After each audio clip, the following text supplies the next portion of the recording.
गडचिरोली जिल्ह्यातील भामरागड तालुक्यातील मरदूम हे दंडकारण्यातील अतिशय दुर्गम भागातील गाव.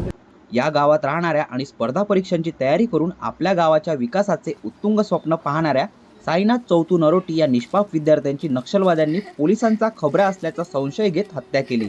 वनवासी क्षेत्रातील मुलांनी शिक्षण घेऊच नये आणि त्यांनी वंचिताचे जीवन जगावे आणि देशविरोधी कृत्यात आपली साथ द्यावी असा अट्टहास माओवाद्यांचा आहे.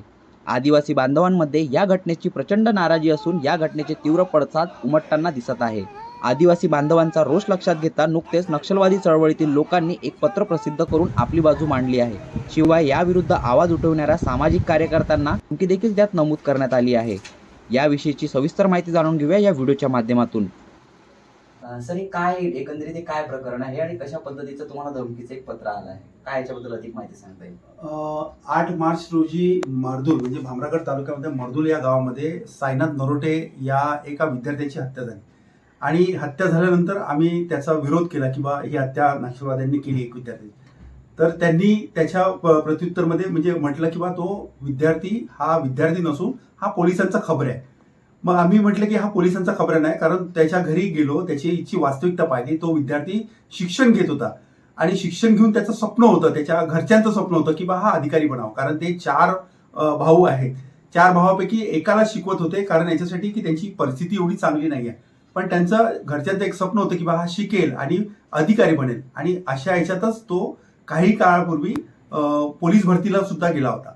आणि यावर्षी मोठ्या प्रचंड प्रमाणामध्ये पोलीस भरतीला लोक आले होते आणि हा एक यश म्हणावं लागेल या आताचं, की नक्षल्यांना ते भावलं नाही की बा इतक्या मोठ्या प्रमाणात का बरं मुलं चालले. म्हणून मग हा विद्यार्थी आला होता आणि ही बातमी नक्षल्यांना आल्यानंतर त्यांनी त्याला मारलं आणि मारल्यानंतर तो पोलिसांचा खबऱ्या होता असं पत्रक टाकलं. पण आम्ही त्याचा विरोध केला आणि विरोध केल्यानंतर सांगितले की एक आदिवासी निष्पाप विद्यार्थ्यांची हत्या या नक्षल्यांनी केलेली आहे, हे योग्य नाही, हे संविधानिक कृत्य नाहीये आणि त्याचा आम्ही निषेध केला.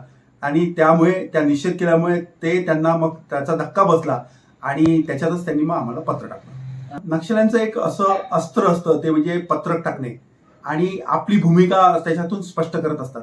तर त्याच्यामध्ये त्यांनी तीच भूमिका स्पष्ट केली की बा हा जो विद्यार्थी नसून हा पोलिसांचा खबऱ्या होता आणि हा नेहमी गावात येऊन खबरी घ्यायचा आणि पोलिसांपर्यंत पोहोचवायचा. त्याच्यामुळे आम्ही त्याला मारलं आणि याच्यासाठी आम्ही त्याच्या घरच्यांना सूचना दिली होती, गावकऱ्यांना सूचना दिली होती की बा असं त्यांनी कृत्य करू नये. पण असं काहीही केलं नाही, कारण मी स्वतः त्यांच्या गावात जाऊन आलो, त्यांच्या घरच्यांना गावकऱ्यांना विचारलं आणि ते केल्यामुळे त्यांनी मग त्याला मारलं. आणि आम्ही एक खबऱ्याला मारलं, आम्ही एका विद्यार्थ्याला मारलेलं नाहीये. आणि मग त्याच्यातच हा विरोध आम्ही जनसंघर्ष समितीच्या माध्यमातून केला. तर त्यांनी मग आमच्या नावाने पत्र टाकलं की बा हे लोक आमच्या ज्या क्रांतिकारी चळवळ जी आहे आम्ही चालवत आहे त्याच्या विरोधात येतात, लोकांना भडकवतात आणि हे तथाकथित बुद्धिवादी लोक आहे असं त्यांनी दाखवलं. पण आम्ही पण आमचा मुद्दा मांडला की आपण संविधानिक कृत्य केलेलं नाही आहे. एक आदिवासी भागातला, दुर्गम भागातला एखादा विद्यार्थी शिक्षण घेऊन विकासाच्या मार्गाने पुढे जात असेल, त्याचं ते स्वप्न असेल, ते स्वप्न तुम्ही अपूर्ण ठेवलेलं आहे. आणि आम्ही जस्टिस फॉर साईनाथ असं एक कॅम्पेनिंग आता सुरू केलेलं आहे आणि त्या माध्यमातून आम्ही लोकांपर्यंत पोहोचणार. जो साईनाथला आहे न्याय मिळवून देऊ आणि त्याचे जे हत्यारे आहेत त्यांना कठोर शिक्षा करावी अशी मागणी आम्ही सरकारकडे. प्रशासकीय सेवेत अधिकारी होण्यासाठी अहोरात्र परिश्रम घेत असलेल्या साईनाथची माओवाद्यांनी निर्गुण हत्या करून आज बरेच दिवस उलटून गेले आहेत. मात्र या घटनेची साधी विचारणा देखील कुणी केली नसल्याने साईनाथच्या कुटुंबियांनी याविषयी हळहळ व्यक्त केली आहे. विशाल देवकर, न्यूज 18 लोकमत, नागपूर.